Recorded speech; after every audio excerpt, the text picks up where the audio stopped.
Hello friends, welcome back my channel. आज हम करेंगे स्ट्रेट पैंट की कटिंग। तो ये स्ट्रेट पैंट पहनने में काफ़ी कंफर्टेबल रहता है और आजकल बहुत ट्रेंड में है। इसके लिए यहाँ पर 2 मीटर फैब्रिक लिया है। तो ये कॉटन फैब्रिक है। तो ये 4 लेयर में है। सबसे पहले हम इसकी चौड़ाई की बात करते हैं। तो हमें चौड़ाई में कितना फोल्ड करना है, तो जितनी भी आपकी कमर है उस पर आपने 3 इंच एक्स्ट्रा इसको लेना है, यानी कि लूजिंग देने के बाद। तो यहाँ पर मैं 16 इंच से लूँगी। तो 16 इंच कपड़े को इस तरीके से फोल्ड करेंगे। लंबाई इसकी यहाँ पर एक 40 इंच के करीब है। तो हम इसमें अलग से बेल्ट नहीं लगाएंगे, इसी में बेल्ट बनाएंगे और नीचे मोहरी फोल्ड करेंगे 1.5 इंच पर। तो हमें मिल जाएगी इसकी लंबाई 37-38 इंच के करीब हम इसे बनाएंगे। तो सबसे पहले यहाँ पर 2 इंच ऊपर ले लेते हैं नेफा फोल्ड करने के लिए। तो 2-2 इंच पर निशान लगाते हुए हम एक लाइन ड्रॉ करेंगे। तो चलिए, हमने लाइन ड्रॉ कर दी है। इसे डार्क कर लेते हैं ताकि आसानी से विजिबल हो। अब यहाँ पर 14 इंच पर एक मार्किंग करेंगे, ऊपर 2 इंच छोड़ते हुए। तो ये रहेगा हमारा आसन। इस आसन वाले लाइन को हम स्ट्रेट करेंगे पहले इस तरीके से। अब यहाँ पर आगे को 2.5 इंच क्रॉच एरिया के लिए निशान लगाएंगे और ऊपर से हम निशान को सीधा कर लेंगे। यहाँ से हमारा जो है कमर का निशान कितना था, 10 इंच था। 10 में 3 इंच लूजिंग की ऐड करेंगे तो 13 हो जाएगा। तो 13 इंच पे निशान लगाते हुए इस निशान को सीधा कर लेंगे हम। तो चलिए, इसे सीधा कर लेते हैं। अगर आपकी हिप साइज मतलब 40 से ऊपर को है तो आप 3 इंच भी क्रोच एरिया ले सकते हैं। तो यहाँ पर मैंने 2.5 इंच लिया है।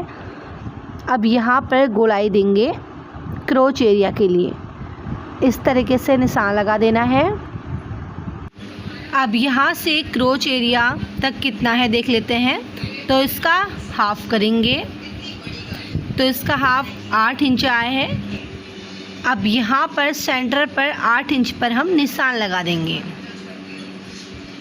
अब ये निशान इसलिए लगाया है ताकि हम मोहरी का जो है सेंटर ये रहेगा हमारा। यहीं से हम मोहरी का सेंटर लेंगे।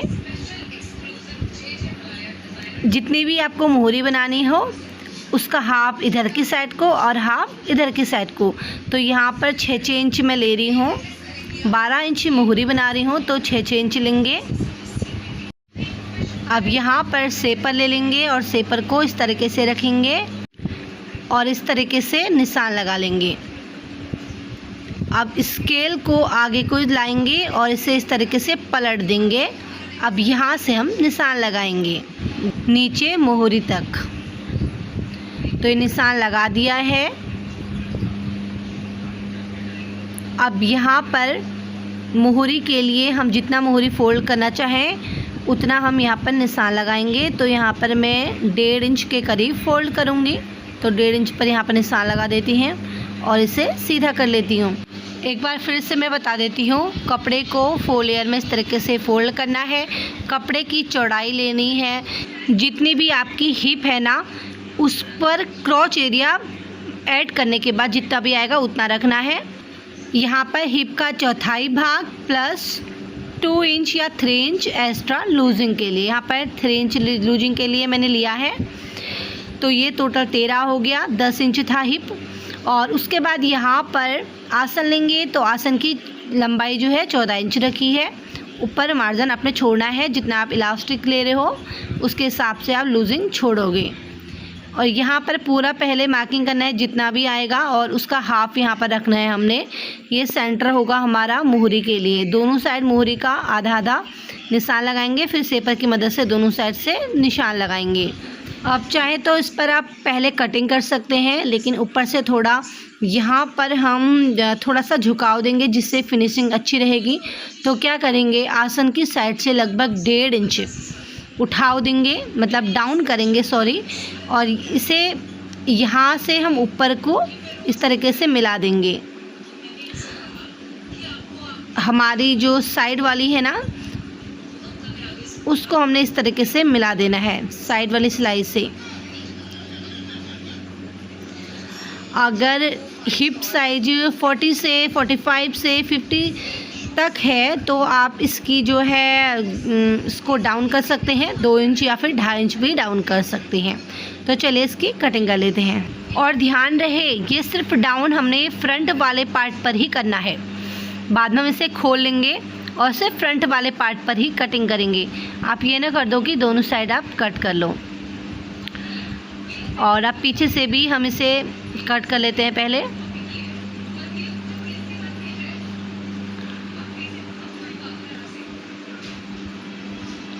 ये साइड से यहाँ पर बंद था, इसे भी कट कर लेते हैं। तो बैक वाला पीस हमने हटा दिया है और जो ऊपर हमने निशान लगाया था उसे कट कर लेते हैं। अब यहाँ पर ना जो फ्रंट वाला पल्ला है थोड़ा छोटा रहता है बैक वाले पार्ट के अकॉर्डिंग, तो हम यहाँ पर 1 इंच माइनस करने वाले हैं साइड से, और पूरी शेप वही रहेगी। तो ये देखिए हम इस तरीके से इसे कट कर लेते हैं 1 इंच, तो शेप प्रॉपर रहेगी। तो चलिए अब दोनों का आसन स्टिच कर लेते हैं। तो आसन स्टिच कर लिया है, अब इस तरीके से इसे खोलेंगे और अंदर की साइड दोनों उल्टी साइड अंदर की तरफ रखेंगे और साइड से स्टिचिंग कर लेंगे। तो साइड से भी हमने इसे स्टिच कर लिया है। अब हम आसन को सिलेंगे, इस तरीके से गोलाई में स्टिच करेंगे। आसन सिलने के बाद ऊपर इस तरीके से नेफा फोल्ड करेंगे, जितना भी आपने मार्जिन लिया हो और इलास्टिक के अकॉर्डिंग इसे हम फोल्ड करेंगे। तो इस तरीके से इसे फोल्ड कर लेंगे। सेम इसी तरीके से मोहरी को भी आपने फोल्ड करना है। तो जितना आपने मार्जिन लिया है बस उसी मार्जिन को अंदर की साइड करते हुए आपने फोल्ड करना है। तो स्टिच कर लिया है। अब हम इसमें इलास्टिक अटैच करेंगे। तो पिन की मदद से मैं इसमें अंदर इलास्टिक डाल लेती हूँ। इलास्टिक को इस तरीके से खींच लेंगे और स्टिच कर लेंगे।